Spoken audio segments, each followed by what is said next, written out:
Bienvenue dans ce deuxième épisode d'Habitat Passager, la petite émission proposée par Atelier 316 pour découvrir des habitats, des intérieurs et des extérieurs singuliers, simples, mais en tout cas inspirants. L'idée étant d'aller du plus petit studio au plus grand des châteaux. Alors aujourd'hui, direction l'Italie et plus précisément Turin, appartement qui lui-même est situé à quelques pas de la place centrale de Turin. Donc on est vraiment dans l'hypercentre, dans le cœur, dans le poumon battant de la capitale du Piémont. Et pour commencer, on va commencer avec la capitale de la maison, à savoir la chambre. Alors la chambre en soi, ici, elle n'a rien d'extraordinaire. Par contre, on remarquera le lit de place idéal pour se reposer, pour Instagrammer ou pour WhatsApper après avoir passé une bonne demi-journée à faire du shopping et acheter de belles chaussures italiennes.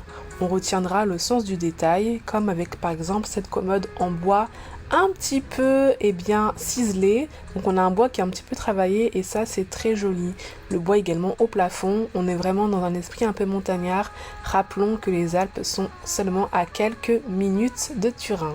Le sens du détail également avec ces papillons, cette toile un petit peu d'inspiration égyptienne. Donc cet appartement, il m'a charmé pour son côté très blanc et très boisé.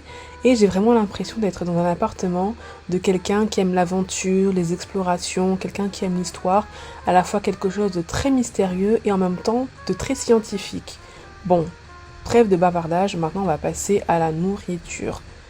Autant la France est le pays de la gastronomie et du savoir-manger, du dressage de table, autant l'Italie c'est vraiment le pays de la cuisine et de la préparation culinaire. Avec 3 fois rien, on fait un festin.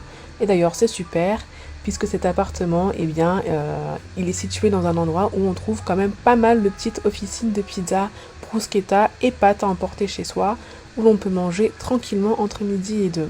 D'ailleurs, à propos de cuisine, le petit plus, c'est que l'appartement est situé quelques mètres plus haut d'un des meilleurs glaciers de la ville de Turin. On a tout un tas de spécialités, pistaches, noisettes, stracciatella bien évidemment. D'ailleurs, ce glacier est classé au fooding, au guide du routard, mais également TripAdvisor, donc foncez, vous ne le regretterez pas. D'ailleurs, comme je vous l'ai dit, cet appartement, lui, il est situé dans l'hypercentre de Turin et franchement, le cadre est trop mignon. Tellement italien et franchement l'Italie, je sais pas vous ce que vous en pensez, mais je me suis rendu compte que dans ce pays, tout n'est que beauté. Regardez les façades, c'est tellement joli, tellement raffiné, tellement travaillé. Maintenant, revenons à l'intérieur et parlons de la cuisine. Petite inspiration dans cette cuisine avec cet ensemble, cette cuisine équipée d'un seul tenant où les rangements sont vraiment multiples et nombreux. Alors là, c'est vraiment idéal pour une famille avec au moins 4 membres et vraiment cette cuisine elle garde son esprit très années 80, 70 avec ce blanc de partout. Je sais pas si c'est du formica ou du revêtement blanc avec de l'aggloméré, mais en tout cas c'est très joli. Et d'ailleurs le sofa digne d'un poltron et sofa ou d'un château d'Axe est vraiment hyper confortable, donc je dis vive les canapés d'angle pour se poser, y a rien de mieux. Petit coup de cœur également pour la bibliothèque, qui n'est pas du tout une armoire comme on pourrait le penser, mais en fait c'est tout simplement des planches qui sont entre guillemets encastrées et posées dans un renfoncement, en tout cas dans une partie du renfoncement du mur, et je trouve que cette idée elle est assez intéressante, et bien évidemment le bois est omniprésent. Non, il y a vraiment de très bonnes idées à prendre dans cet appartement. Je vous le disais, le bois est roi, ici encore, au plafond, on est vraiment dans un esprit un peu montagnard. La cuisine, je la trouve vraiment jolie, tout équipée, ça change un petit peu des cuisines avec îlot central, tout d'un tenant, et là on va se diriger vers la pièce secrète, qui n'est pas vraiment une pièce secrète, mais je voulais l'appeler comme ça, pour le plaisir de la vidéo. Bon, il n'y a pas de suspense, il s'agit de la salle de bain.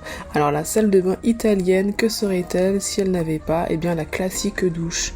Et oui, ici pas de baignoire, pas de long bain, pas de longues heures à traîner dans le bain, une douche rapide pour être efficace dès le matin.